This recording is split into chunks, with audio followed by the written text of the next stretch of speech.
Welcome to a series where we talk about the World Cup histories of each nation at the 2026 World Cup.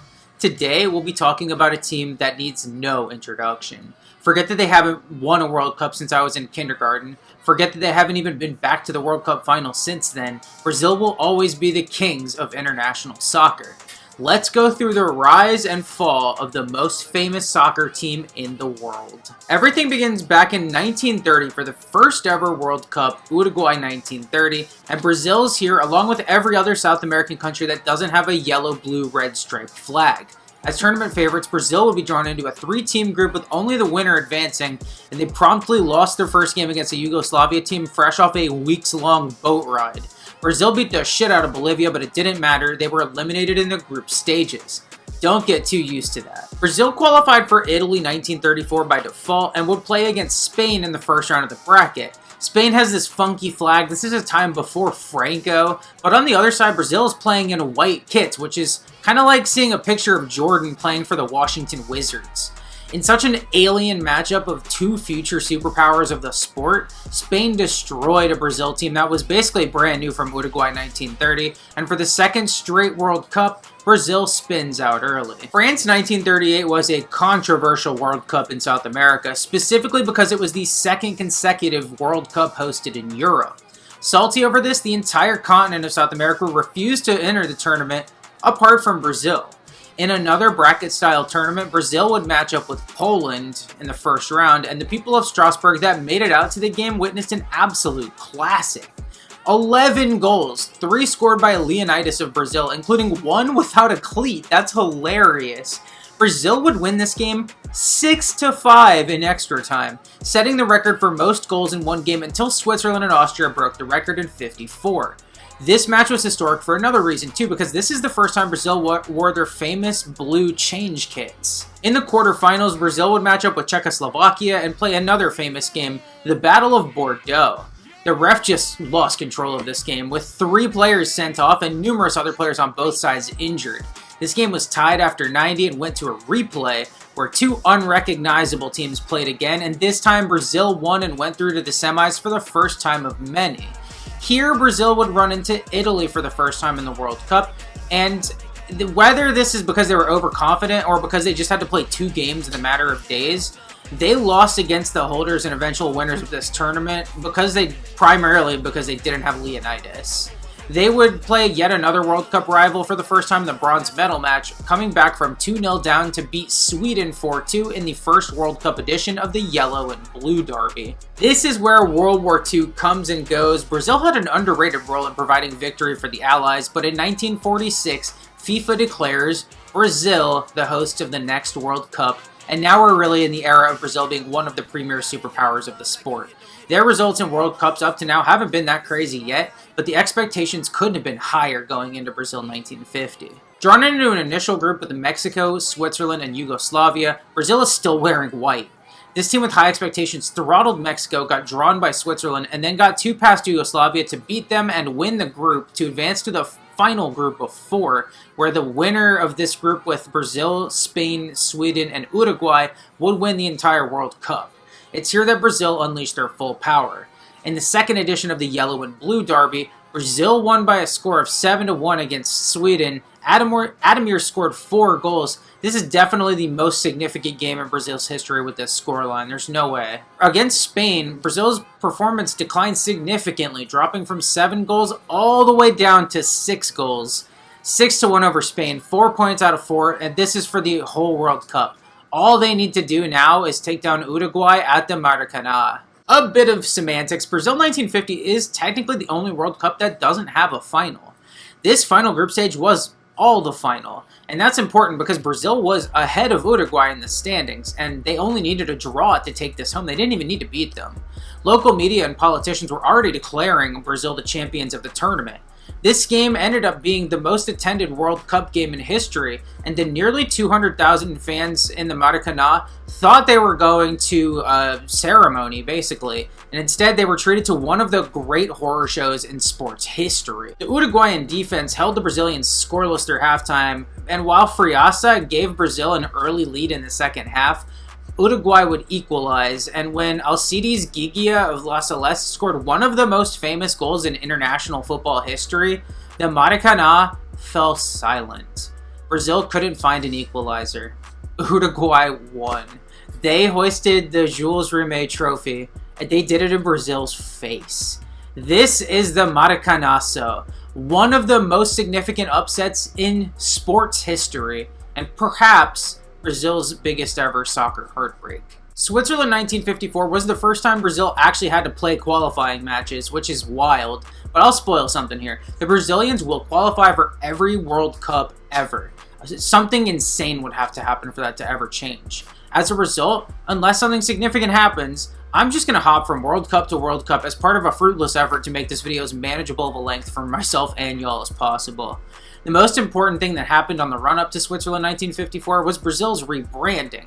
They dropped the unlucky white shirts of shame and they adopted new canary yellow kits, among the most iconic shirts in soccer. Drawn into a very similar group from 1950, Brazil would once again demolish Mexico, and getting a draw with Yugoslavia was enough to get through to the knockouts, where they would match up with Hungary, the magnificent Magyars.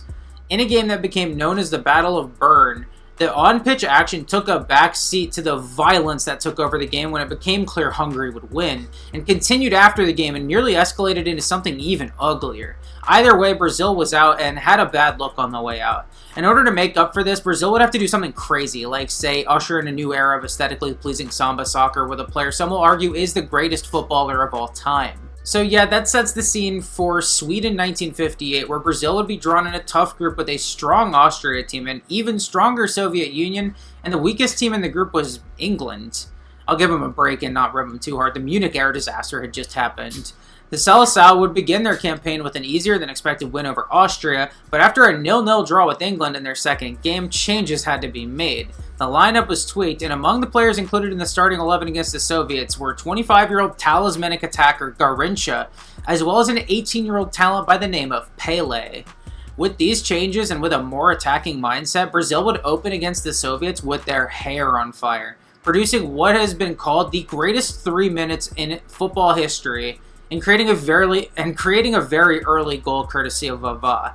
It might be a little dramatic calling this the best 3 minutes of soccer ever. They only got one goal out of it, but Vava would get a brace late in the second half, and Brazil actually won 2-0. That got them into the knockouts, and that was huge. In the quarterfinals, Brazil would draw Wales, and the tiny British nation would have put up a spirited defense here, but Pele would score his first ever World Cup goal midway through the second half to give Brazil a 1-0 lead that they would hold and ride into the semis. Here, Brazil would run into a France team that was on their first great World Cup run. They were led by their superstar attacker Jules Fontaine, but Vava and their veteran Didi scored first half goals to give Brazil a 2-1 lead going into the break, and Pele would score a second half hat trick to let Seleção coast into the finals. In this final match, they would match up with the host Sweden for the most epic staging of the yellow and blue derby. Despite the Swedes getting an early goal, this was a no contest. Vava got a first half brace, Pele got a second half brace, to add to a goal from Mario Zagallo as well, and Brazil cruised to their first ever World Cup win, earning redemption for 1950 and for all the past failures. Brazil would settle a few scores in Chile 1962, being drawn with Spain, Czechoslovakia, and Mexico. Brazil opened with yet another win against Mexico and drew 0-0 against Czechoslovakia, with the most notable part about this game being Pele tearing a thigh muscle and being ruled out for the remainder of the World Cup. This would be a death blow to most teams, but most teams didn't have guys like Garrincha and Vava. Brazil would go through to the knockouts after a comeback 2-1 win over Spain, where they would match up with England. Led by 2 goals from Garrincha, Brazil would win 3-1 and set up a semi-finals against the hosts Chile. 2 goals apiece from Garrincha and Vava led Brazil to another pretty easy win, getting them to the final where they were to rematch with Czechoslovakia. Going down 1-0 early, Brazil would hit back through Pele's replacement, Amarildo, and after 2 goals in the second half from Zito and Vava, Brazil had done it. They had gone back-to-back, still to date the most recent national team to do so in the World Cup. This is the most forgotten run of Brazil's World Cup wins, but it looks so effortless. They did it without their GOAT. What can you say? England 1966 ended up being a blip on the radar, to say the least. Drawn into a group with Bulgaria, Hungary, and their colonizers Portugal, Brazil would get off to a winning start against Bulgaria thanks to goals from Pele and Garrincha. But they would fall in an upset to Hungary and then get stunted on by Eusebio and Portugal, giving Brazil a mere 2 points and ending their World Cup in the group stages. There was a lot going on behind the scenes, but I find it so fascinating how ludicrously successful Pele was at the World Cup every time, except the one time he was actually in his prime. Go figure. It's time for Mexico 1970, and Brazil would be drawn into a group with some familiar foes, England and Czechoslovakia, along with a fellow yellow side in Romania. Brazil would open this group by destroying Czechoslovakia just like in 1962, and that really set the tone for what would become the rare Northern Hemisphere carnival. Wins over England and Romania guided Brazil through a perfect group stage, setting them up with a quarterfinals bout against fellow South Americans Peru. This was a good young Peru side, and Brazil dumped 4 on them and never really let them in the game. It's been a good run up to this point, but waiting for Brazil in the semis was perhaps the worst opponent they could have possibly seen. Uruguay is back for round 2, and my goodness, Brazil fans must have been losing their minds when Luis Cubilla gave La Celeste an early shock lead. This was not 1950 though, and CDM Clodoaldo equalized for Brazil just before halftime. Jairzinho and Rivellino both got goals late in the second half, and Brazil would win 3-1, getting revenge on their southern neighbors and moving on to the World Cup finals for one last grudge match, this time with Italy. In 1938, the last time Italy had appeared in the World Cup final, they got there by beating Brazil and went on to win the tournament. This time, they weren't running into a pre-superpower Seleção. This time, the team in yellow had a literal super team, one of the most talented national teams in the history of soccer, and this time the Azzurri were run off the pitch. This was a good Italy team too. They were fresh off winning a game so good, people called it the game of the century, and it wasn't cap. But Pele hit them for an early goal, and while Italy would get an equalizer before halftime, the Brazilians really showcased their strength in the second half. Gerson and Jairzinho would both score in a few minutes span to get that important 2-goal lead that the Italians were just too dead to challenge, and with just a few minutes left in the game, Brazil decided to flex a little bit. This is great stuff. They need to take it in turns to give an exhibition. Oh, that was delightful football. This is one of the most famous team goals in the history of the World Cup, and it's a beauty. Even by today's standards, where these 1970s players looks like they're all on Xanax, this is a magnificent goal, and a perfect encapsulation of what this era's Brazil was all about. Samba football is a cliche for sure, it doesn't really apply to the modern day, but back in the day, these guys were just different. Pelé specifically is considered by me and some others to have risen above the title of soccer player. This guy was a fucking soccer artist. He remains to date the only player in World Cup history to lift the trophy 3 times. Coach Mario Zagallo became the first former World Cup winning player to then go on and win the World Cup as a manager. There's just so much history that got made at the Azteca that game, despite it being a blowout. As the first 3-time winners of the World Cup, Brazil was actually allowed to keep their original Jules Rimet trophy, which they had for just over a decade before it was stolen and never seen again. Classic Brazil. Brazil would be back for West Germany 1974, and this is still a great team. But Pelé is gone, and as we'll see at this World Cup, the golden age of Brazilian soccer is over. For goodness sakes, their first game against Yugoslavia finished 0-0, and so did their second game against Scotland. Luckily, their attack would produce 3 goals in their final group game against Zaire, the country now known as DR Congo, and that was barely enough for Brazil to sneak past Scotland in the second group stage. But 1970 Brazil, this was not. Brazil's second group would include East Germany, the Netherlands, and their hated rivals Argentina. Brazil would win 1-0 over the East Germans thanks to a goal from Rivellino, and they would win 2-1 over the Argentines in their first ever World Cup meeting. But against the insane total football Dutch team of 1974, Brazil would finally fall, with Johan Cruyff and the Oranjo winning the game and advancing to the final as the result. Brazil still got to move on to the bronze medal game, but they actually lost this time, falling 1-0 to probably the best Poland team ever and finishing in 4th place. A respectable finish for many nations, but a failure for Brazil. Argentina in 1978 saw Brazil grouped with Spain, Sweden, and Austria, all familiar foes. Their first game was another entry in the yellow and blue derby at the World Cup, where Sweden would actually scrap a draw this time off Seleção thanks to the ref ending the game right before Zico would have scored a winner in stoppage time. After another draw, this one 0-0 against Spain, Brazil really needed a win against an Austrian team on 4 points of 4 in their last game, and they managed it, winning 1-0 on a goal from Roberto Dinamite. This moved Brazil on to the second group stage, where they'd be drawn with Argentina, Peru, and Poland. Brazil had sweep past Peru in their first game 3-0, then drew 0-0 with the hated Argentines in the second game. This put Brazil in a spot where they had to out-goal difference Argentina in the third game. Albiceleste only won their first game against Poland 2-0, meaning Brazil had the advantage here. Brazil would win against Poland 3-1, setting their difference at +5 and requiring at least a 4-goal lead by Argentina over Peru. However, in an age before simultaneous final group games, Argentina had this information going into their game, and that, combined with some allegations of the brutal Argentine military junta in charge of the country interfering with the results of this game, led to Argentina putting 6 goals past Peru and into the final.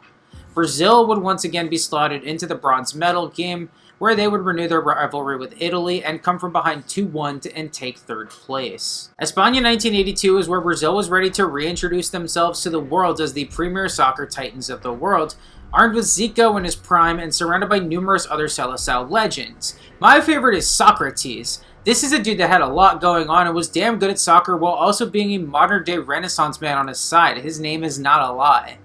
Brazil would be drawn with the Soviets, Scotland, and New Zealand in the first 2014 World Cup, and after coming back to win 2-1 against the Soviets, this group was theirs for the taking. 4-1 against the Scots despite going down a goal early, and 4-0 against New Zealand put Brazil at the top of the group with 6 points out of 6, moving on to the next group stage, which was a doozy. 3 teams, 1 advances, and it's Brazil, Italy, and fucking Argentina. This is the most diabolical World Cup group of all time. It's not close. In this group, Italy would take down Argentina in their first game to all but dethrone the holders, and Brazil would take advantage of the lack of morale in the Argentine camp to win comfortably and avenge 1978.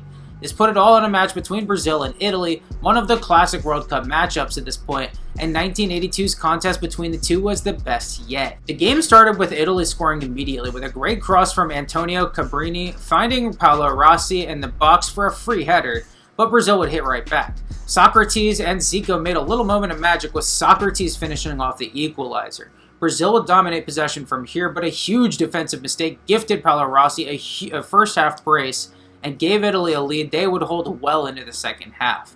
After lots of chances, Falcao would give Brazil their second equalizer with a howitzer of a shot from just outside the box.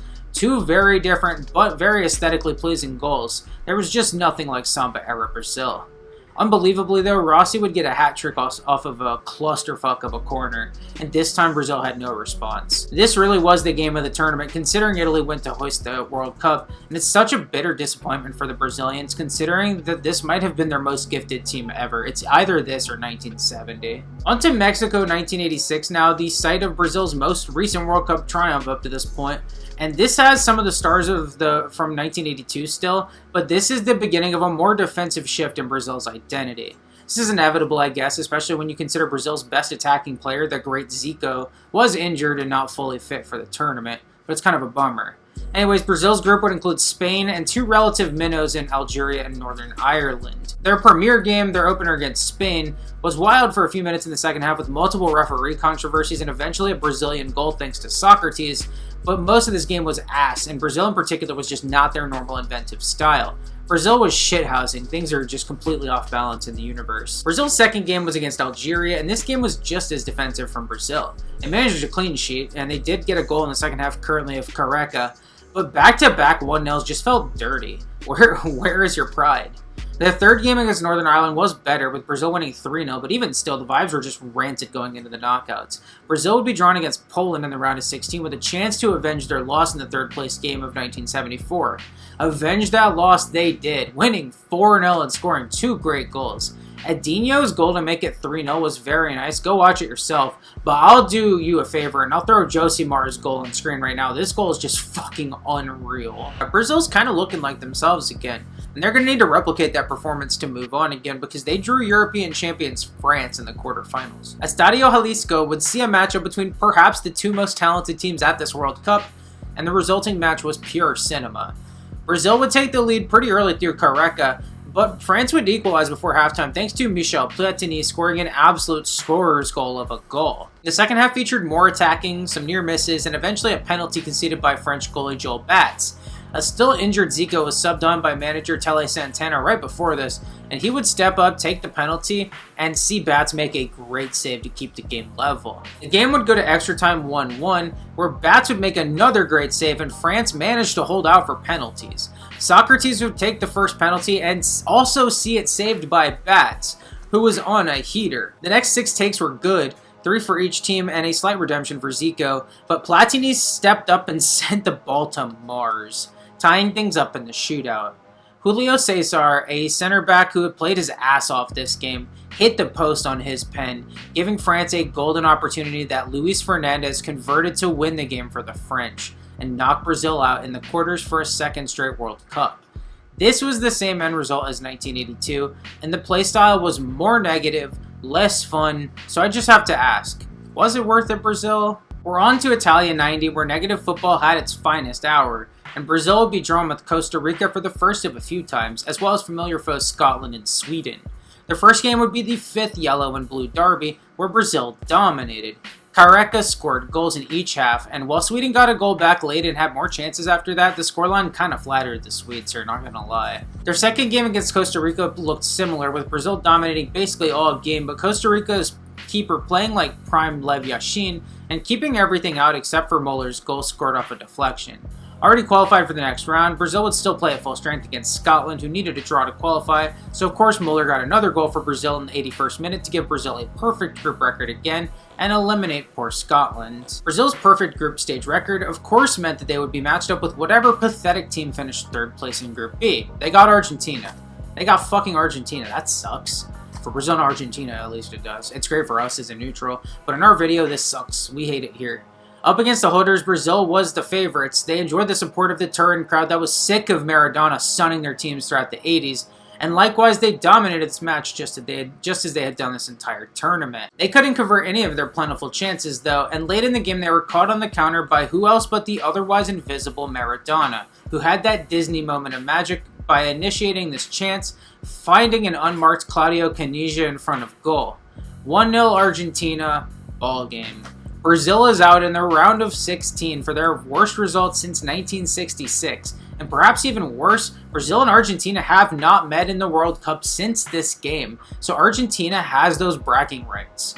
This sucks. They even allegedly drugged Brazil's left back, Branco, with a tranquilizer. Classic Argentina. Things have been rough for Brazil at these last few World Cups, and a new generation is in for USA 94. They honestly struggled heavily in qualification, only making it through on the final match day in a win-or-die game in the Maracanã against Uruguay that finished 2-0 Brazil thanks to a brace from their new star man for Seleção, Romario. Can you imagine if they lost this? That might be worse than the Maracanã. In this World Cup, Brazil would be drawn into a pretty tough group, with Sweden again, this is just getting ridiculous, as well as 1990 surprises Cameroon and a Russia team in their first World Cup post-Soviet collapse. Brazil's first game was against the Russians in the Bay Area, and Brazil dominated this game. Romario got a goal off a corner in the first half, and a penalty in the second half was converted by midfielder Rai, and Brazil won 2-0 and super comfortably. Staying in Palo Alto, Brazil would play Cameroon and destroy the legacy of the 1990 indomitable Lions by winning easily.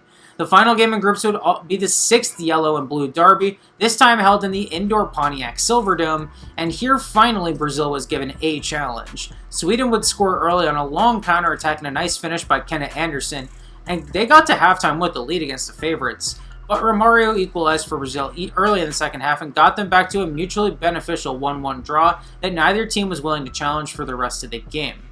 Brazil would still win the group and get a good matchup with the US, while Sweden would also qualify and also get a good matchup with Saudi Arabia. The only people that weren't happy with this result were Brazil's fans, who were very underwhelmed by the style of play here. Brazil's round of 16 tie against the United States was lopsided on paper, with some of the best players in the world going up against a team that included guys whose club was the USMNT. They were literally just waiting around for the MLS to start play. So this is a huge talent divide.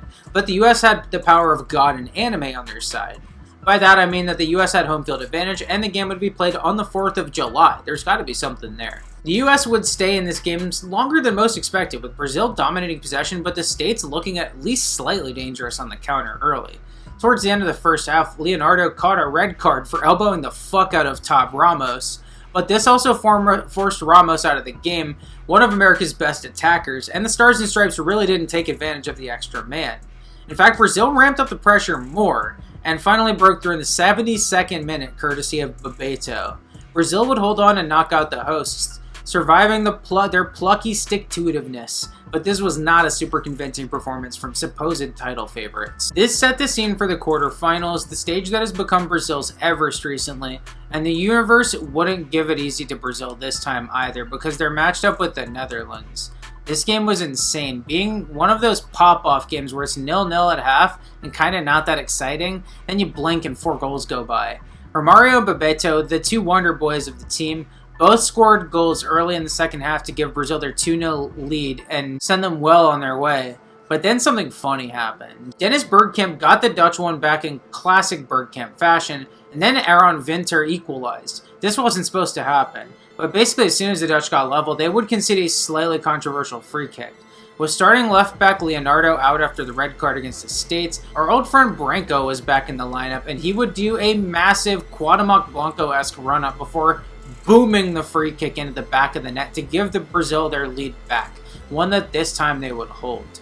This is another bona fide Brazil classic in the quarterfinals, but their fans must have been so relieved to see them actually win it this time. Now in the semifinals, for somehow the first time since 1978, Brazil was matched up with Sweden, because of course they were. The 7th yellow and blue derby in the World Cup, and as of 2026 the most recent one, was a rematch from the groups, and this one was even cagier than their first matchup. Sweden would hold Brazil out a lot of the game, but the biggest moment of the game happened when Jonas Stem fouled Dunga, and the refs saw fit to give Sweden's captain and best midfielder a red card, not only giving the Swedes one less defender to keep out Romario and Bebeto, but also taking out the link between their defense and offense. Sweden was fucked now, and would only hold out for a little bit longer before Romario put Brazil ahead for good in the 80th minute. It wasn't pretty, but Brazil were going to the World Cup final for the first time since 1970, and once again they would be playing Italy. Brazil versus Italy is such a classic World Cup match for a number of reasons. Their colors contrast as well as their style of play does, and it's a shame that this is the most recent time these two have played, but what a memorable game this ended up being. Playing in the heat of the Rose Bowl, in their 7th game of the competition, Brazil and Italy would play very cautiously, with Italy especially retreating into their own half of the field for most of this game, and Brazil also not going all out on offense in fear of the classic Atsuri counterattack. Their willingness to attack waned even further as the game went on, and more was on the line.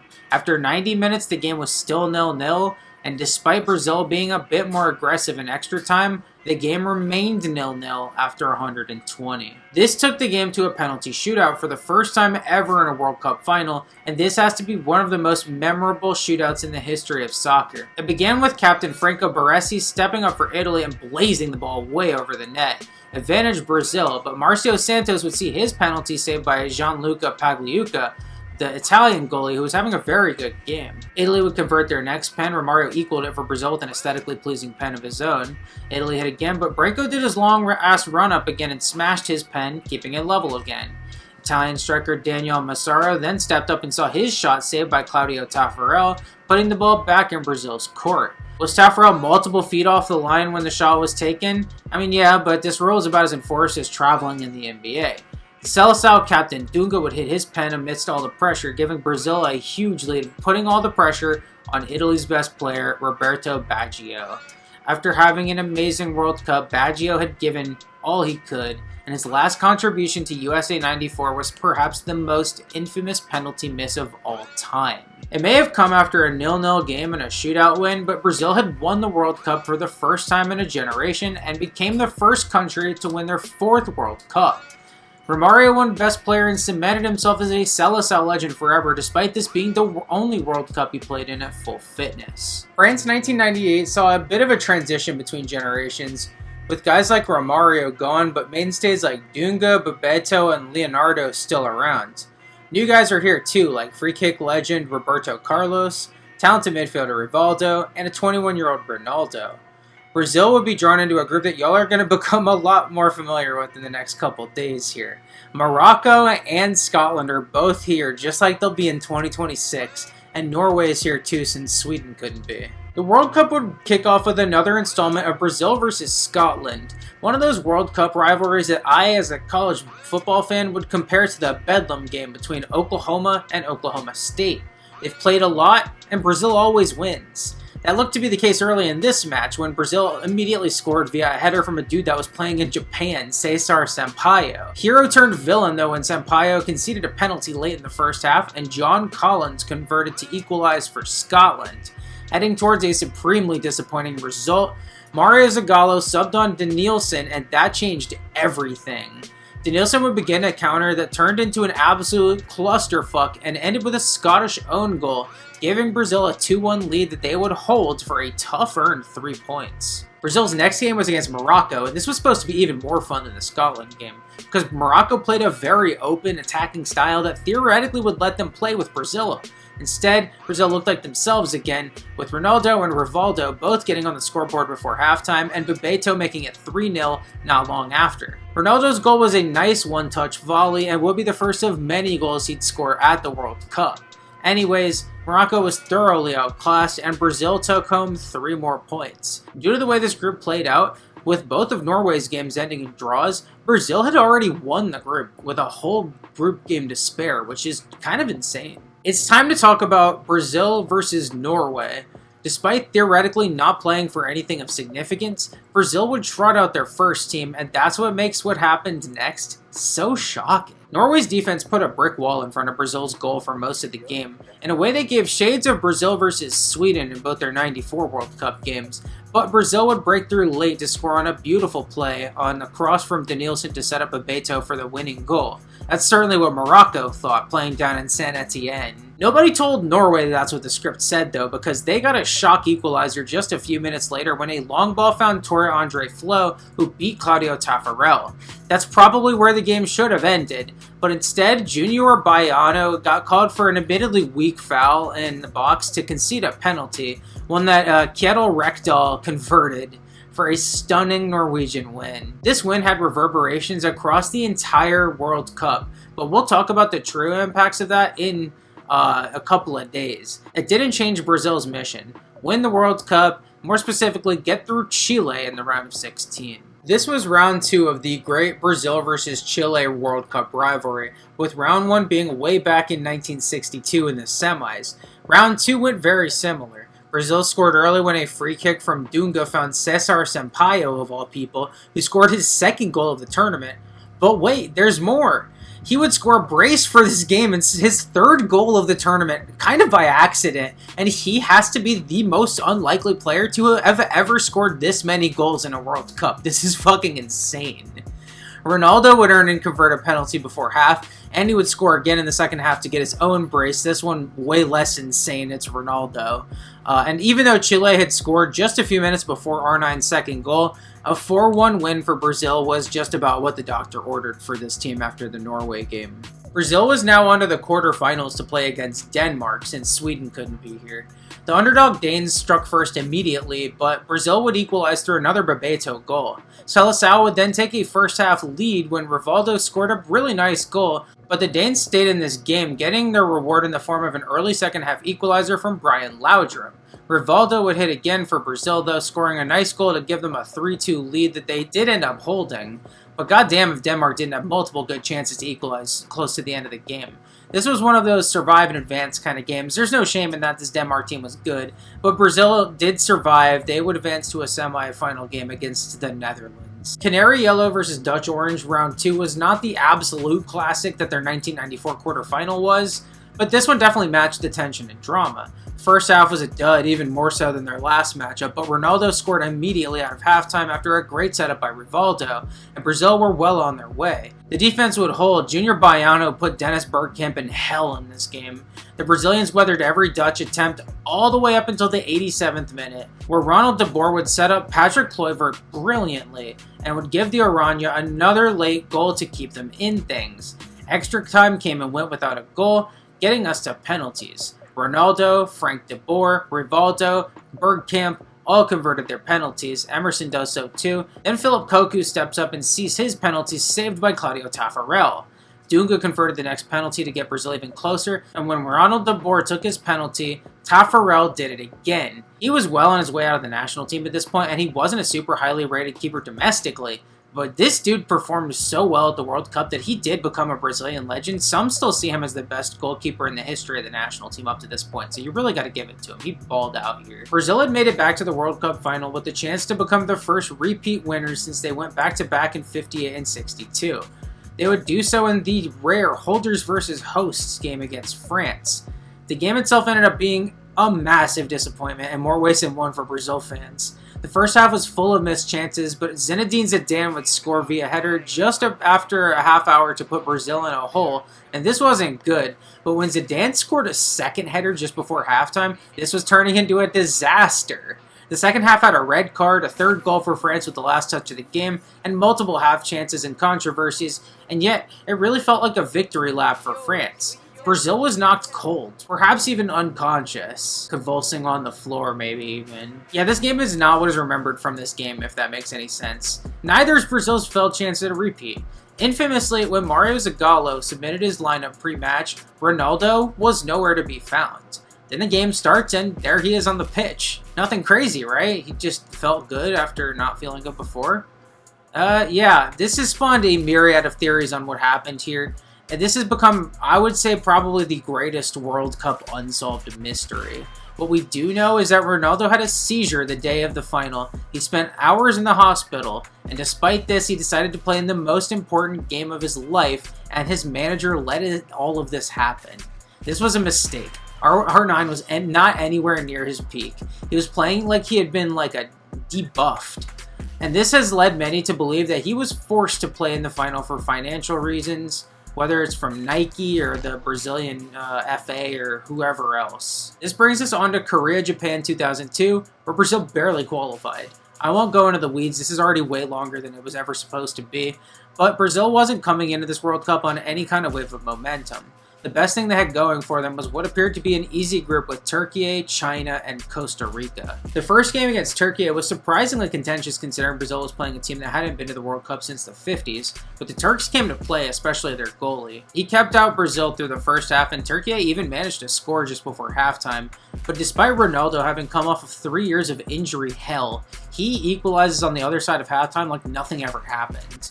Brazil dominated a lot of play this game, but the ref did not help things, and when he red-carded a Turkish player for a competitive foul, he also gave Rivaldo a penalty despite this not being in the box. Rivaldo would hit the pen, and then he would do some acting to get a second Turk sent off before the final whistle. And yeah, Brazil survived, but this is not what their fans were hoping for in their first game. Luckily for Brazil, their next game was against China, one of the least talented teams to reach a modern World Cup, and they were basically willed here by their coach, the legendary Bora Milutinovic. The Chinese put up a good fight, but they had no chance here. They would concede a free kick early, and the absolute legend Roberto Carlos would hit his first free kick for his country since the legendary free kick goal against France. And this was not in a World Cup game, but I'm just going to play it here anyway because it's so fucking good. It's a 30-yard free kick with a 20-yard run-up. Dear, dear! I don't believe it! What a goal we have just seen from Roberto Carlos! That is amazing! Well, that was what was missing in Euro 96. That is quite incredible. Anyways, yeah, Brazil scored 3 more goals after the Roberto Carlos free kick. Rivaldo scored after a half hour, then just before halftime, Ronaldinho, the assist man on Rivaldo's goal, would convert the penalty to score his first World Cup goal. R9 would get his obligatory goal on the other side of halftime to finish off the scoreline at 4-0, and yet Brazil fans still weren't happy. Their performance still wasn't amazing. This team was kind of still in second gear. Brazil was assured of reaching the knockouts no matter what, but they would play their final group game against Costa Rica, and this game was cinema. R9 scored 2 early goals in similar ways, but this match really popped off when Edmilson did this. At 3-0, you would think this game would be over, but Costa Rica actually got one right back on a great goal from Paulo Wanchope. They would then get a second in the 56th minute, and they had an opportunity to get multiple more, but Rivaldo and Junior would score quickly after to put the game safely back in their hands at 5-2. Seriously though, what a game. On to the round of 16 now, where Brazil is matched up with Belgium, who were only okay in 2002. Like seriously, not to disrespect any of the players in the 02 Belgian national team, but they could not have been more opposite to the modern Belgian team if they tried. Still, this wasn't all bad. It does mean the team was solid and was able to play with Brazil longer than most would have expected, but in the 67th minute, Brazil finally broke through on another absolutely brilliant goal, this time from Rivaldo. It was ruthless, and it was Rivaldo. Ronaldo would make it 2-0 late with his 5th goal of the tournament, and Brazil sent Belgium out despite not really outplaying them in this game. We're still yet to see Brazil break out of third gear, and we're running out of tournament. We're already at the quarterfinals, and here Brazil are playing a proper team on their level. Forget Turkey, Costa Rica, Belgium. None of these countries have the prestige of 1966 World Cup winners, England. In Fukuroy, the masters of soccer took on the creators of it, and this was dead at the start until, oddly enough, Emil Heskey created a goal. He crossed the ball in, looking for Michael Owen, but Lucio intercepted it, and that should have been that, but he really fucked up and let the ball get right back to Michael Owen. From there, the finish was all too simple, and England was up 1-0. Brazil came into their own though as the first half ended, and they did score a really nice equalizer, with Ronaldinho splitting the defense and finding Rivaldo for the perfect finish. At 1-1 going into the second half, Paul Scholes set up a free kick in a non-threatening part of the pitch, about 35 yards away from the goal, and you probably already have seen this one. You know what's about to happen. Ronaldinho takes, and David Seaman's call off his line, and Brazil take the lead. Now it's time to play the age-old question. Did Ronaldinho mean to do this? I think no. I think this was supposed to be a menacing cross that ended up embarrassing David Seaman instead, even more than his last name. But holy shit. This gave Brazil the lead, but it would be Ronaldinho's last act in this game before getting sent off for a foul that was honestly barely even worth a yellow. This was crazy work by the ref, but it didn't really matter other than knocking him out for the semifinal. England just looked flat after this. They only chased the equalizer a little. They definitely did not find it. Brazil would hold on to win 2-1 and advance to the semis. I guarantee you, Brazil would have never expected to play Turkey for a second time in this tournament. But that's exactly who they found waiting for them in Saitama. This game was kind of dead for a semi-final game, going to halftime 0-0 before Ronaldo scored on the other side of the break to give Brazil a lead they wouldn't give up. This game is kind of similar to the '94 game against Sweden, and in both cases, Brazil would move on to the final. Now, they're about to play Germany for somehow the very first time, which is insane considering these are arguably the two most successful footballing nations in the world. They didn't play at all in the 20th century, what? Brazil would go into this game as favorites against potentially the weakest German side in the history of the DFB, going for World Cup number 5 in Yokohama. The first half of this game was pretty poor, with Germany dominating possession and doing diddly with it. But Brazil did break out near the end of the half and almost scored when Kleberson hit the crossbar from outside the box. The second half began with a few German opportunities, with the major one being the excellent 35-yard free kick taken by Oliver Neuville that Marcos barely pushed to the post. In the 67th minute, though, Brazil found their breakthrough. Ronaldo absolutely robbed Dietmar Hamann and got the ball to Rivaldo, who shot the ball from outside the box, and Oliver Kahn was able to save it but couldn't hold on. And the first man to the rebound was, of course, R9. This dude just had a nose for the ball unlike anyone else, and it gave Brazil a huge advantage in this game. Before Germany could respond to Ronaldo's goal, he struck again. Kleberson was randomly on a heater this game because he crossed it straight past Rivaldo, straight to Ronaldo, who had just the keeper to beat from straight on, and he finished perfectly. It was a vintage Brazil goal, and it capped a not quite vintage Brazil World Cup winning run. This was such a strange World Cup win for Brazil because they didn't do it playing Samba soccer, and they really didn't beat anyone crazy. Their best wins were against the worst Germany team ever, and then England. Like, well, how crazy are we celebrating beating England? I guess it was in the quarters. That's something. It's, Brazil trips up there, but like, this was World Cup win number 5. That's really what we're celebrating here. We take them how we get them.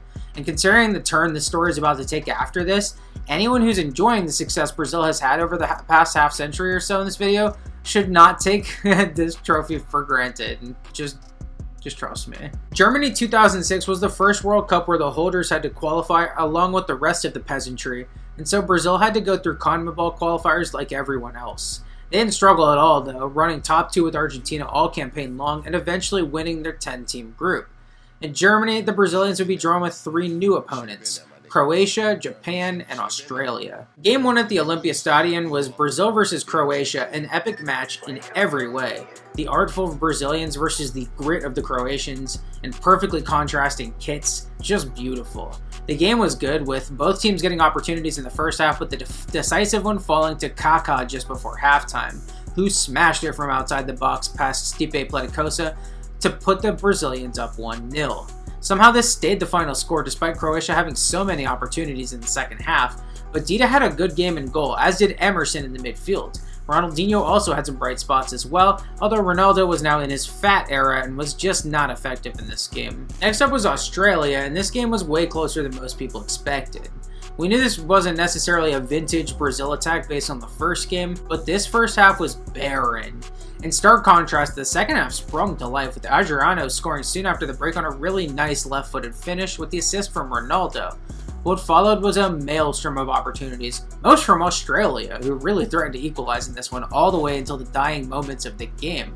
Here's where a dude that I can't believe played so many games for Brazil scored his first World Cup. I'm talking of course about the great Brazilian striker, Fred, who scored here in the only way I'd trust him to, on a rebound 2 feet away from goal in the center with the keeper completely out of the picture. Brazil wrapped up the 2-0 win, but it was far from breezy, and the real Brazil had yet to show up in Germany. That changed on matchday 3 in Dortmund, where Brazil just needed a draw against Japan to wrap up first place in the group and avoid Italy. Things certainly didn't start well with Alex, a guy who actually played for Japan as a naturalized Brazilian person. He created a great opportunity for KJ Tamada, who finished past Dida to put Japan in a shock lead. Brazil would of course answer right before halftime when Cicinho put a header into the box, and Ronaldo would head past Yoshikatsu Kawaguchi for his 13th World Cup goal. The second half was an explosion of Brazilian excellence. Juninho bombed one in from way outside the box to beat Kawaguchi and give Brazil the lead with an amazing goal. It was 3-1 not long after on a solo effort from Gilberto, and man, Japan was just getting dicked down by the fullbacks. Pre-Dani Alves too, crazy.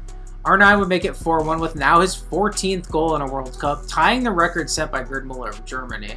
Brazil got 9 of 9, they finally played Jogo Benito, and O Fenomeno finally took off. Staying in Dortmund because it just makes sense for a team in yellow to be playing here, Brazil would match up against Ghana in the round of 16. Ghana was making their long-awaited World Cup debut and made it out of one of the toughest groups in Germany, but they were missing their star player Michael Essien due to yellow cards. It showed immediately, with Brazil taking the lead in the 5th minute on Ronaldo, getting behind the entire defense somehow thanks to one defender playing him on sides, and he finished past Richard Kingston to officially take the World Cup scoring record for himself, and also put Brazil in the lead in a knockout game. That's also nice. Both teams had opportunities after this, with John Mensah having Ghana's best opportunity, but seeing his header saved by Dida. And Brazil would take advantage of the missed opportunities when Adriano scored a goal that he was 1000% offsides for. Things descended for Ghana from here. Asamoah Gyan was sent off, and Zé Roberto made it 3-0 when Ricardinho looped the ball over the entire defense and put him 1-on-1 with the keeper. I don't know how this happened twice. This was not as convincing as the score would indicate, but the magnificent quartet of Brazil would advance to meet an aging France side that hobbled through the groups only to upset Spain to get here. Surely they're not going to lose in the quarters again. Brazil versus France in Frankfurt, the rematch of the '98 final, was kind of dead for the first half. France surprisingly looked like the better team though, and that continued after the break. On a long free kick, Zinedine Zidane put the ball into the box, and somehow Brazil's entire defense got beat by Thierry Henry. Zizou's cross found Henry at the back post, and the finish past Dida was simple. It was 1-0 to France, and Brazil's massive expectations were beginning to look like they'd be unmet. Brazil would push from here. Ronaldo had some great opportunities. Ronaldinho sent a tasty free kick above the bar, and that was it. The great French defense shut down Brazil, and the game would finish 1-0. Zidane and Henry beat them once again. The holders were out in the quarterfinals. That's extremely disappointing. Qualifying for South Africa 2010 went well enough to ensure that Brazil would easily make it to Africa's first World Cup, but the group draw left no guarantees of any further progress. Brazil would get drawn with a Portugal team led by Cristiano Ronaldo, and they'd also get stuck with Didier Drogba and Cote d'Ivoire, arguably the best African side in the world at that point. North Korea was here just for the memes, but this was 3 very good teams competing for only 2 spots in the knockouts. Coming into South Africa, the Brazilians had a much different look. Out were all the old stars like Ronaldo, Ronaldinho, Adriano, Roberto Carlos, Z Roberto, Dida. They're all gone. This is Kaká's team now, with a bunch of young up-and-comers and some guys that just low-key weren't that good or special. Their first game in Johannesburg was a tune-up against North Korea, the worst team in the World Cup, and this was an absolute fucking fever dream of a game. This game was 0-0 at halftime somehow. I don't understand. The North Korean defense showed up to play. They were well organized. If I hadn't watched this myself, I wouldn't believe it, but they limited the amount of good opportunities Brazil had, really all game. In the 55th minute, though, there is nothing the North Korean defense could have done about probably the freakiest goal I've ever seen in the World Cup live. I'll just play it. Something special, and Maicon has just produced it. Now it's time to play the age-old question, did Maicon mean to do this? Respectfully to Maicon, a very good player and one of the better players on this team, there ain't no goddamn way. Brazil would put the game away with a goal from Elano on an amazing through ball from Robinho, and believe it or not, they actually had to hold on in the last few minutes because Ji Yoon Nam actually got one back for the North Koreans. This is insane. There were some people that had to be questioning if they were watching the real live soccer game taking place or the edited propaganda piece edited by the North Korean government afterwards. Kim Jong-il didn't do this though. This was real. This actually happened. Brazil really got played even by the fucking North Koreans. They only won on a fucking sideways goal from Maicon. That was not a good sign going into the Ivory Coast game. Game 2 at Soccer City, also in Johannesburg. This was the important one. Côte d'Ivoire isn't a mighty name in the history of international football or anything, but this was a great team. Didier Drogba, Yaya Toure, Salomon Kalou, Kolo Toure, Didier Zakora. There are some real ballers on this team. Brazil couldn't have gone off to a better start though, with Robinho and Kaká interplay leading to Luis Fabiano smashing it right past Boubacar Berry near post for a relatively early 1-0 lead. Right after the second half, Luis Fabiano doubled his tally. I'm having to play a lot of goals, but here's another one. Plays may do, but if Brazil go and score a second goal, and they're threatening to do just that through Luis Fabiano. I played it because not only is it a really nice goal, but as you can see, he also 1000% handballed during this. The Ivorians were furious, but the goal was ruled good and Brazil was coasting from here. Elano scored a third, and even at the end when things turned on Brazil a little bit, things were still fine. Drogba did score to bring this score back to 3-1, and then Kaká was sent off in the 88th minute for a red card that was complete bullshit if you ask me. Red card didn't matter for this game because Brazil would hold on to win 3-1 and book their spot in the knockouts once again. Of course, Kaká's red did mean that Brazil would be missing their main offensive spark in Durban when they played Portugal. The good news is that since they had already booked their knockout spot, they really didn't need him in this game. They just needed a defense. A point was enough to secure first in the group. The real losers of that red card ended up being us, the neutrals, because this was the most hyped group game of 2010 and it was an absolute fucking snooze fest. Brazil's best opportunity came from a dude named Nilmar. Not Neymar, Nilmar. But his shot was pushed onto the bar by Portuguese keeper Eduardo, which also, who the fuck is that? The second half of this game was particularly unwatchable. This game also had a ton of fouls. This really was the worst kind of soccer game and it finished 0-0. Both games moved on despite this. This result doomed Côte d'Ivoire despite neither team really deserving anything from this. But Brazil would actually get first place in their group as well to avoid Spain and instead draw Chile again in the round of 16. Brazil versus Chile round 3 in the World Cup, the great Roberto Rojas derby, and I remember thinking Chile had a chance here. They'd just come off a good fight against Spain in the groups, they had beaten Switzerland, and although 13-year-old me didn't know this at the time, this was Chile's golden generation and they had two future legends on the team, Arturo Vidal and Alexis Sanchez. And then the game in Johannesburg actually started, and for the first time, the Samba boys showed up.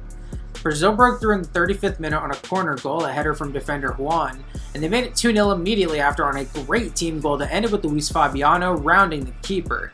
This 1-2 combo put Chile 6 feet under, and just to finish things off, Robinho scored another really nice goal. Brazil had finally made their entrance to South Africa 2010, they won 3-0, and they were moving on to the quarterfinals again for another rematch against another one of the favorites of the tournament. the Netherlands. I was already full on rooting for the Netherlands at this point in my soccer fandom. I really liked the color orange, and I really wanted to believe they had a shot against Brazil here in Caberca. Things looked good for Brazil early though when they scored immediately, but the goal was ruled offside. You knew it was going to come at some point though. When Felipe Melo put in the perfect long ball to Robinho, Salazar would score in the 10th minute, and I really thought it was over for my Dutch. Credit to the Aranya that they really stuck in this game and kept the deficit at 1-0 when halftime hit. And that's despite Brazil continuing to play well. They had multiple opportunities to make it 2-0, including a fucking beautiful team play that was nearly finished off from Kaká from outside the box, and what would have 100% been the goal of the tournament had Martin Stekelenburg not made an amazing full stretch save. In the second half, everything changed on a free kick from Wesley Sneijder that got put in towards goal, and Felipe Melo, as the first person to get to it, accidentally headed it right past his own goalie and did not direct it away from the net either. Sneijder was given credit from the goal, one he absolutely did not mean, but the game was level. Not long after, Arjen Robben would send a corner to the box, Dirk Kuyt would head it straight to Wesley Sneijder, and the ball pinballed past Julio Cesar for a second Dutch goal and a Dutch lead. When Felipe Melo was sent off with a straight red in the 73rd minute, it was starting to look like Brazil was doomed. They had a few more opportunities, with Kaká getting the best one late, but there was no equalizer. The Dutch were moving on to the semis, and Brazil were out in the quarters for the second tournament in a row. That's the bad news, but the good news is that Brazil is the host of the next World Cup in 2014, so not only have they qualified automatically, but they have the chance to avenge 1950 and hoist the trophy for the 6th time, and the first time on home soil. With a young Neymar now in the squad and already the most dynamic playmaker, the hype was through the roof for Brazil's next World Cup. They would end in a group with Croatia, Mexico, and Cameroon, and while none of these teams looked like pushovers, this could have definitely been a harsher draw for the Brazilians. The opening match of the 2014 World Cup would pit Brazil against Croatia in Sao Paulo, and goodness gracious, this game. 2010 was my first World Cup, but I largely watched it alone. By 2014, I had gotten a few of my Louisiana friends into soccer, and I remember watching this one with my friend Luca. Shout out Luca if you're watching this for some reason. We were definitely expecting to watch the Brazil show and see a definitive showing of Samba soccer. Of course, that's not what we got. The first opportunity of the game came when Ivica Olic got down the left flank and put a cross into the box. It was meant for Nikita Jelavic, but he didn't get to it. The ball got past him and instead got caught up in Marcelo's feet. Marcelo, who is one of the best players on this Brazil team, scored Brazil's first ever World Cup own goal and put the hosts behind in the 12th minute. This was a horrible start for Brazil. They did get level before halftime on a long distance shot from Neymar that Stipe Pleticosa really should have gotten to. The scoreline kind of flattered them being 1-1 at the break. Then the second half happened and the game was effectively determined on what I maintain is an egregious dive from Fred. Croatia was called for the penalty, Neymar converted despite Pleticosa getting a hand to it. And despite pushing for the equalizer, Oscar hit them on the counter and made it 3-1 Brazil in stoppage time. It wasn't pretty, it wasn't decisive at all, but Brazil had beat Croatia at the World Cup again to get off to another winning start. Game 2 against Mexico in the capital turned into the Memo Ochoa show, with Mexico's goalie making amazing saves on chances from Neymar, from Paulinho, from Neymar again, and from Thiago Silva. The game finished 0-0. Mexico didn't have many amazing chances to score themselves aside from Raul Jimenez near the end. Still though, the game finished 0-0 and that meant Brazil had to take care of business in Game 3 against Cameroon. Staying in Brasilia to play against last place Cameroon, the Samba boys finally showed up. Neymar scored in the 17th minute on a great assist from Luis Gustavo, but somehow despite being shit all tournament up until now, Cameroon would find an equalizer. Joel Matip Damnor scored once and then actually scored on the assist from Alan Nyom. These are both defenders, by the way. The Indomitable Lions wouldn't get to halftime with the score level though, because Neymar scored an even better goal to get Brazil back ahead 2-1. Brazil would push the envelope from here and score another goal when Fernandinho embarrassed a couple Cameroonian defenders. David Luiz put in a nice ball, and a very offsides Fred would score from close range. With Mexico beating the hell out of Croatia in the other game out of nowhere, the two were now tied on points and goal difference, and Brazil was ahead on goals scored but could really use an insurance goal. They would find just that on a nice goal finish by Fernandinho, who won the game for them 4-1 to win the group after all and earn a date in the knockouts. Another round of 16 game against Chile. Brazil versus Chile round 4 was the craziest round yet, with the fans in Belo Horizonte witnessing a classic. David Luiz scored pretty early on from a corner, and it looked like a repeat from the other times Brazil has finessed Chile in the World Cup. but Alexis Sanchez would equalize right before halftime with a nice finish. I was rooting just as hard for Chile this time as I was in 2010, and I was so here for this. Julio Cesar made a great save on Charles Aranguiz to keep the game level late, and after a pretty dead second half, the game went to extra time. The added 30 minutes were also pretty dead until the very end when Claudio Bravo hoofed it upfield for one last chance, and somehow Mauricio Pinilla ended up with the ball in the box. He had a go, got the shot above Julio Cesar, but the shot clattered off the crossbar. It's a devastatingly close miss, and it meant we were going to penalties. Round 1, David Luiz hits, and Pinilla, this guy just gets fucked the whole game because he sees his shot saved by Julio Cesar. Round 2, Willian puts his shot pretty far wide of goal, but my boy Alexis also sees his shot saved by Julio Cesar. This guy was on a fucking heater. Round 3 saw Marcelo get an important make. Aranguiz also did hit for Chile's first make. And then in round 4, Claudio Bravo would make his first save of the shootout on Hulk's attempt. Of course it was Hulk. And this was becoming a diabolical shootout because Marcelo Diaz hit his pen and it went to round 5 tied at 2-2.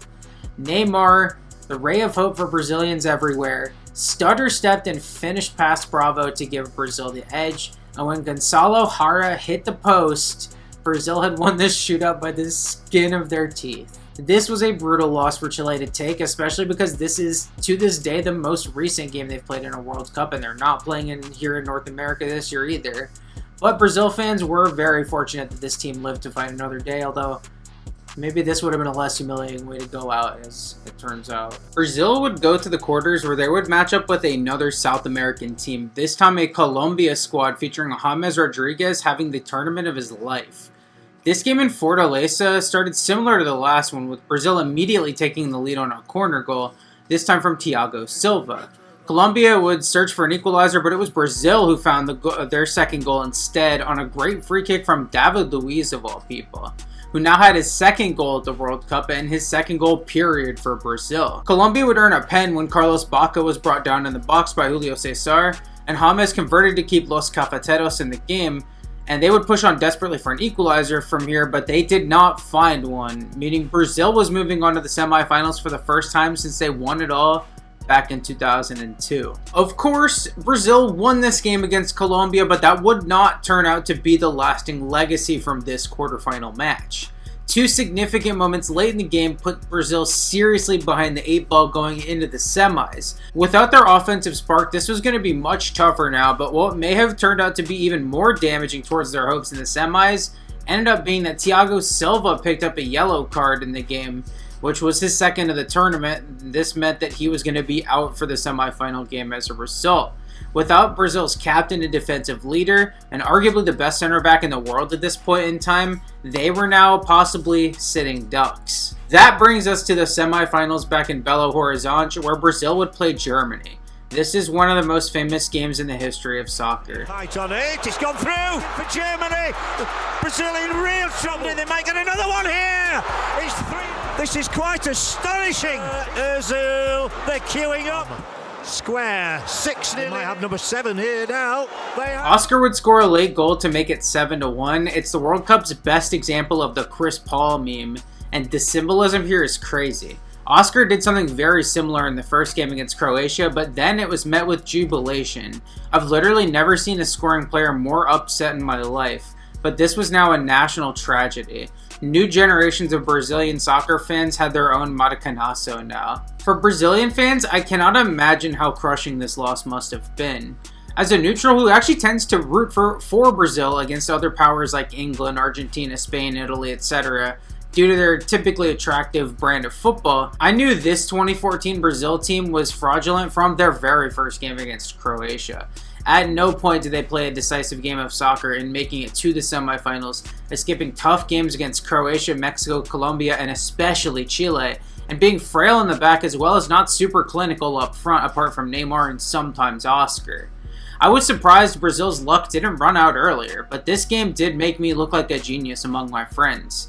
Compare Brazil's run to Germany, a team who had destroyed Portugal in the groups and was coming off a decisive win against France, and the difference was clear.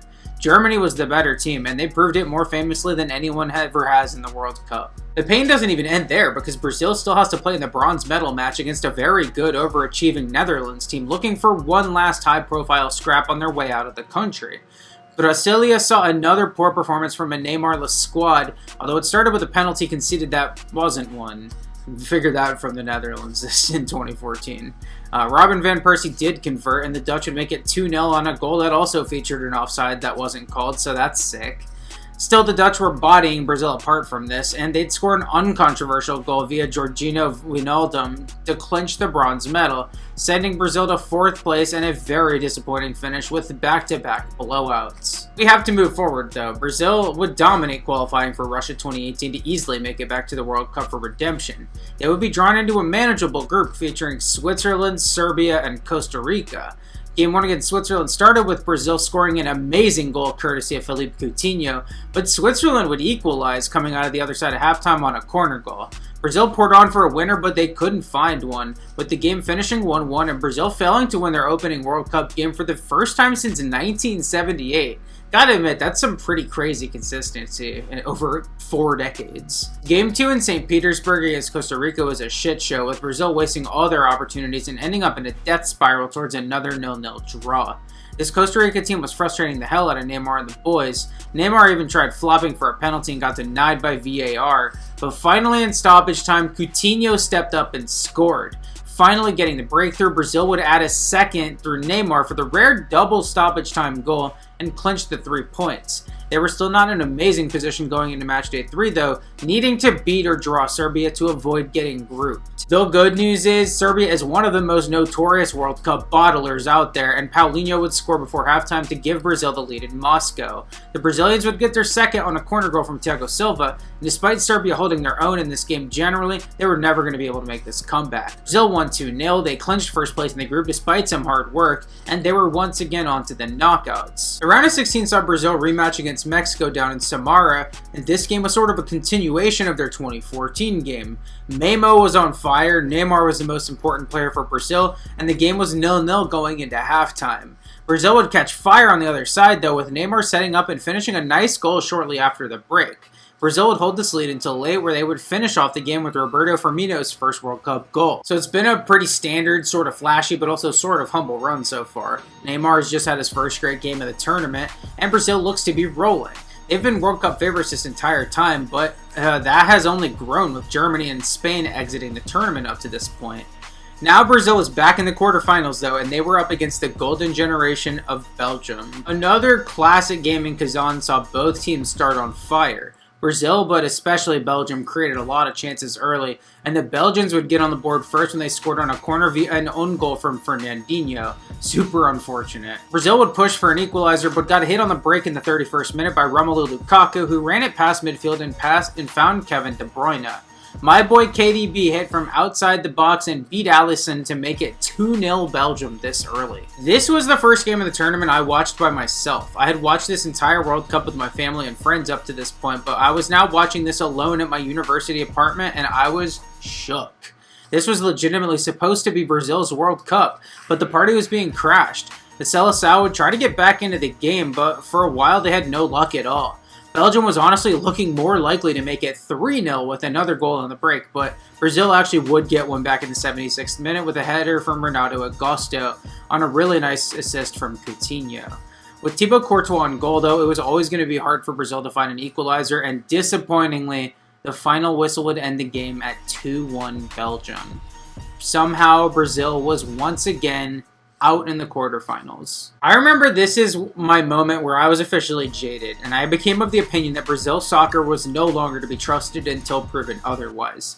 I was no longer on them going into Qatar 2022, even though they once again dominated the South American qualifiers. They got a good draw once again though, getting basically the same group as 2018 with Serbia again, Switzerland again, and this time Cameroon swapping in for Costa Rica, just swapping in a 1990 Cinderella for another. Game 1 in Lusail was against Serbia, and the bottlers bottled it again. The first half was pretty slow, with both teams feeling their way into the tournament, but Brazil really hit the ground running in the second half. They created numerous chances. Alexandro hit the post from outside the box. Serbian goalie Vanja Milinkovic-Savic made numerous good saves, But on one of those saves on a shot from Vinicius Jr., Richarlison was there for the rebound, and he finally put Brazil ahead in the 62nd minute.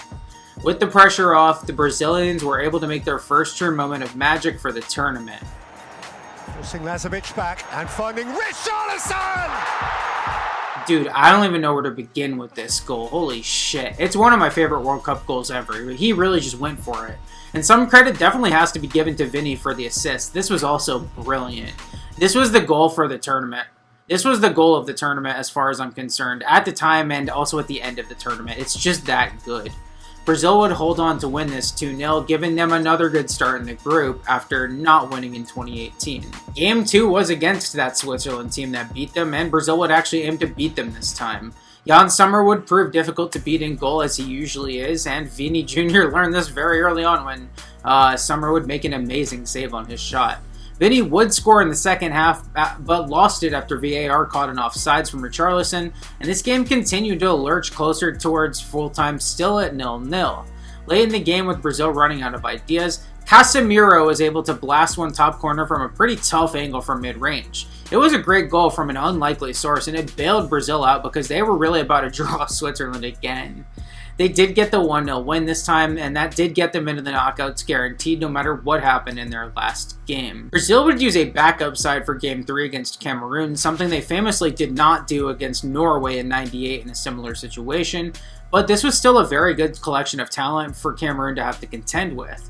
I don't know any neutrals who were choosing to watch this game over the absolute cinema that was Switzerland versus Serbia, but Cameroon did bring the effort on defense. Brazil did not have the attack they normally did with the A team, and a stoppage time goal from the legend Vincent Aboubakar got Cameroon the first win for an African team against Brazil at the World Cup. Brazil was still going through in first, luckily, but this was another sign that this Brazil team was just as fallible as the ones that came before. As winners of their group, Brazil got South Korea out of Group H, and yeah, they had Son Heung-min, but if you were Brazil, you had to feel good about going to the quarters again. Things started amazingly when Rafinha found the perfect pass to Vini Jr. just inside the box, and Vini would finish to make it 1-0 in the 7th minute. A penalty won by Richarlison just a few minutes after put the Brazilians in dreamland when Neymar casually converted the pen and made it 2-0 in the 13th minute. Another beautiful team goal got finished off by Richarlison to make it 3-0 before a half hour, and I do prefer the scissor kick for how technically astonishing and effortless it looked, but this is another amazing move with the kind of passing that would even make the tiki-taka Spanish team blush. Lucas Paquetá made it 4-0 still before halftime, and while that was all the scoring for Brazil, what the fuck? This was still the best display of Jogo Bonito that I had ever seen with my own eyes in the World Cup, and I just can't imagine how thrilled Brazil fans must have been with this performance. These Koreans just beat Portugal. They weren't just a bunch of scrubs. They had opportunities and even did score one in the 76th minute on a great goal from Paik Seung-hoo. But they never had a chance here. They ran into an absolute buzzsaw. So now Brazil's on to the quarterfinals, and if they're going to break this curse, it had to happen here. Their previous quarters losses were to teams like France, the Netherlands, and Belgium. These were teams rife with high-end European talent all across their roster, and their next opponent, Croatia, did not necessarily have that. They were coming off a runner-up finish at the 2018 World Cup and still had quite a bit of talent, especially in the midfield, but I don't remember anyone giving Croatia a chance here. The first half in Al Rayyan was dead as fuck, but the second half picked up and saw a lot of questions asked of Croatian goalie Dominik Livakovic. The dude balled the fuck out this game, making so many crucial saves in the second half to keep Croatia in the game despite not creating that much. This kept the game 0-0 after 90, bringing us to extra time where things really popped off. The first half of extra time saw the game become increasingly open, and Croatia had a golden opportunity thanks to a great run from Bruno Petkovic, but Marcelo Brozovic blazed it over the bar. In stoppage time before the intermission, Neymar struck again. Again, another great goal from Brazil. It let Neymar tie Pelé for national team goals, and I, just like everyone, thought it was Brazil's ticket into the semifinals. Nope, with just a few minutes left in the game before posting an extra time victory, Croatia hit them on a break and Petkovic finished the job, shooting himself this time and hitting for a great goal. I was gooped by this equalizer because Croatia actually had a shot now. Brazil was unable to find a winner with the rest of extra time, and thus we were headed to a penalty shootout. Nikola Vasic started the shootout with a hit before Rodrigo set the tone with a pretty pathetic attempt that was easily saved by Livakovic. Lovro Mayer hit, Casemiro thankfully hit, Luka Modric and Pedro both hit as well to make it 3-2 Croatia. Mislav Orsic hit the perfect angle in his attempt to get it just past Alisson and put all the pressure on Brazil.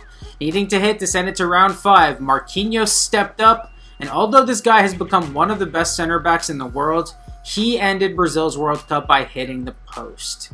Croatia survived the penalty shootout. They got their revenge on Brazil for 2006 and 2014. They made it back to the semis for their second time in a row, and they kicked out Brazil at the quarterfinals for now the 4th World Cup out of 5 and the 4th straight on foreign soil. That's the last impression we have of Brazil at the World Cup going into North America 2026, which they'll be at just like they have been at all the rest, but they're going to be there having qualified in the least impressive way possible. I'll actually go into a little bit of depth here because it wasn't Brazil finessing the rest of South America like it usually is. Brazil would destroy Bolivia at home and pip a 1-0 win in Lima in their first 2 games. Then they would go winless over their next 4, drawing at home against Venezuela and losing in Montevideo, losing in Barranquilla, and losing at the Maracanã against Argentina. This dropped them to 6th place, the final automatic spot, a whole 1/3 of the way through the campaign. They were behind fucking Venezuela at this point. That's insane. Brazil would get enough results from here to never seriously threaten dropping out of that top 6, but this didn't stop Brazil fans from freaking the fuck out over this. Lowlights from the rest of the campaign included a 1-0 loss in Asunción against Paraguay, a second draw against Venezuela in Matarin, a home draw against Uruguay, a 4-1 beating in Buenos Aires, and a 1-0 loss in El Alto to the Mountain Merchants of Bolivia in the last game of the campaign to fuck Venezuela over. Brazil finished 5th in CONMEBOL standings, only 3 goals on goal difference ahead of Paraguay for 6th place. This was such a disappointing campaign for Brazil, and they look super disjointed going into the World Cup. I understand Brazil fans crashing out over this, I get it, but I would like to remind y'all that the Brazil team went through pretty bad qualifying campaigns in both 94 and 2002 and went on to lift the trophy in both of those tournaments. It's part of the reason I didn't go too much into qualifying in this video, because for whatever reason, Brazil's qualifying has never really been a good predictor for what their performance at the actual tournament is going to look like. I'm not saying Brazil is about to go win the 2026 World Cup or anything. Remember, I just said I'm fully jaded until I see anything. But, I don't know. I think people are kind of freaking out over nothing here. I think Brazil should at least make the quarters again. 48-team format might even give them more chance to find their footing, and there's just so much talent here. I don't know how you could count Brazil out until they actually lose. Of course, the group draw left quite a bit to be desired. It might be better for Brazil that they get tested in the groups before they get to elimination games. So this is possibly a silver lining, because Brazil got a tough draw here. They're going to be tested. They got Haiti, and as long as Brazil beats them, they'll be fine no matter what. But their other 2 games are against Scotland out of Europe and then Morocco out of Africa, and those are going to be 2 tough games. Scotland has European talent for the first time in forever, and their players will know of some of the generational trauma Brazil has inflicted on the Scottish national team. Morocco also has some Brazil-inflicted trauma from '98, and as the reigning champions of Africa with a massive asterisk, Morocco lined up with Brazil better than just about any non-Pot 1 team Brazil could have landed here. This group is going to test Seleção, but I'm really looking forward to it. That's that. What a fucking labor of love. I wanted to go even deeper here. There's a reason Brazil is the kings, and their story is just so interesting. I could have really gone so much deeper. I only scratched the surface here. I wanted to balance a fine line between doing Brazil justice here and also being able to finish the rest of this project. So I hope y'all enjoyed today's little history lesson, and I hope y'all keep watching moving forward. This has been a lot of fun to make so far, I'm not lying. And I've learned a lot of history about soccer by doing this series, stuff that I did not know. Tomorrow, we're going to go from the World Cup stereotypical winners to the World Cup stereotypical losers. And we're going to talk about the Cleveland Browns of the World Cup, the Scotland national team. Like and subscribe, hit the bell, fucking I don't know, appreciate y'all watching.